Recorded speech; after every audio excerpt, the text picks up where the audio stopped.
तो आज से पहले भारत के अंदर साल में सिर्फ 2 दिवाली होती थी, एक कार्तिक अमावस्या की दिवाली और दूसरी कार्तिक पूर्णिमा की देव दीपावली।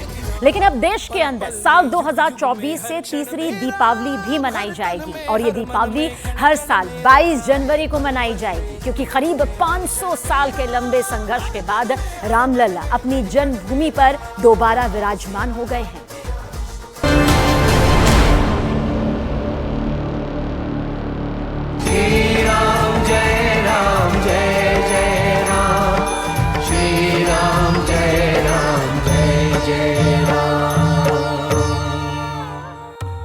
यही वो तस्वीरें हैं जिसका सपना करोड़ों हिंदुओं ने 500 सालों से अपनी आंखों में संजोया हुआ था।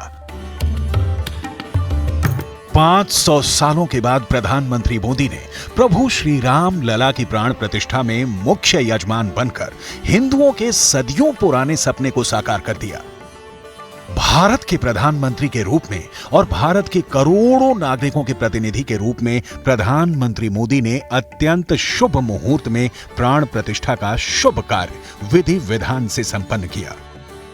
चांदी का छत्र लेकर जब प्रधानमंत्री नरेंद्र मोदी श्री राम जन्मभूमि मंदिर में प्रवेश किए तो सारी निगाहें प्रधानमंत्री मोदी पर टिक गईं। सबसे पहले प्रधानमंत्री मोदी राम मंदिर के उस मंडप में आए जिसकी छत और आसमान सुंदर शिल्प कला और छटा बिखेर रही थी। इस सुंदरता ने एक पल के लिए प्रधानमंत्री को मंत्रमुग्ध कर दिया।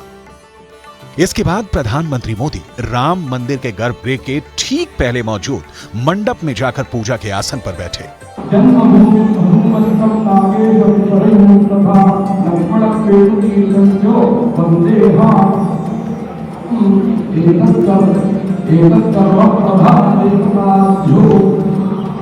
प्राण प्रतिष्ठा से पहले वैदिक रीति रिवाज से विधि विधान संपन्न किए गए। गर्भगृह में जाने के पहले भी कुछ जरूरी पूजा और अर्चना जरूरी होती है। सबसे पहले प्रधानमंत्री मोदी को तिलक लगाया गया। इसके बाद प्रधानमंत्री मोदी ने 3 बार जल लेकर आचमन किया। वैदिक परंपरा में किसी भी पूजा से पहले आचमन आवश्यक है। आचमन में 4 बार भगवान विष्णु को 4 अलग अलग नामों से नमस्कार किया जाता है। इन तीनों मंत्रों के साथ आचमन किया गया।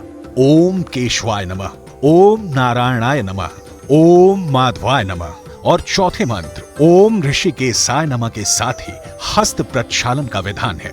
प्राण प्रतिष्ठा के पहले 3 संकल्प लिए गए। 2 संकल्प गर्भगृह से पहले मौजूद मंडप में लिए गए और तीसरा संकल्प प्रधानमंत्री मोदी ने गर्भगृह के अंदर लिया। वैदिक पूजा विधि में मुख्य पूजन से पहले संकल्प लिया जाता है। संकल्प में भारतीय काल गणना के हिसाब से कल्प, संवत्सर, महीना, शुक्ल पक्ष या कृष्ण पक्ष, तिथि और दिवस का नाम लिया जाता है। पहले संकल्प में प्रधानमंत्री मोदी ने अपने हाथ में फूल, मिष्ठान और धूप को लिया। इस संकल्प में सबसे पहले प्रधानमंत्री ने भगवान गणेश का स्मरण किया और फिर मंत्र जाप के साथ ही सभी यजमानों पर गंगा जल छिड़का गया। गंगा जल छिड़कने की इस विधि को वैदिक परंपरा में पवित्रीकरण कहा जाता है। पवित्रीकरण का मंत्र है ओम अपवित्रः पवित्रो वा सर्वावस्था गतो अपि वा यः स्मरेत पुंडरीकाक्षं स वाह्याभ्यंतर शुचिः। इस मंत्र के द्वारा शरीर, आत्मा और मन के पवित्र होने की कामना की जाती है। इस वैदिक विधि विधानों के साथ ही प्रधानमंत्री मोदी ने दूसरा मुख्य संकल्प लिया, जिसमें प्रधानमंत्री मोदी की तरफ से चांदी की कटोरियां और द्रव्य यानी धन को अर्पित किया गया। इसके बाद प्रधानमंत्री नरेंद्र मोदी ने प्राण प्रतिष्ठा की पूजा के लिए गर्भगृह के अंदर प्रवेश किया।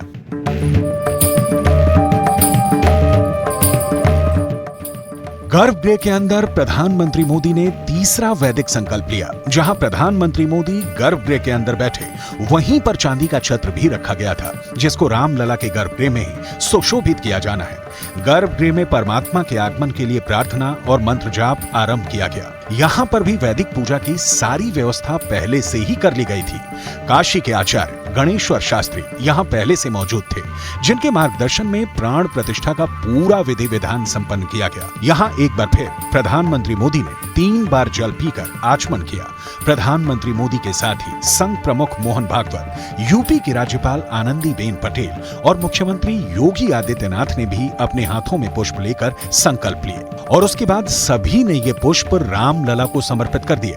यहाँ प्रधानमंत्री मोदी ने एक बार फिर आखिरी संकल्प लिया, जिसमें दूब और पुष्प के साथ द्रव्य यानी धन भी आवश्यक होता है। इसके बाद प्राण प्रतिष्ठा की वो विधि शुरू की गई, जिसमें रामलला की प्रतिमा में मौजूद परमात्मा की चेतना को जगाया गया।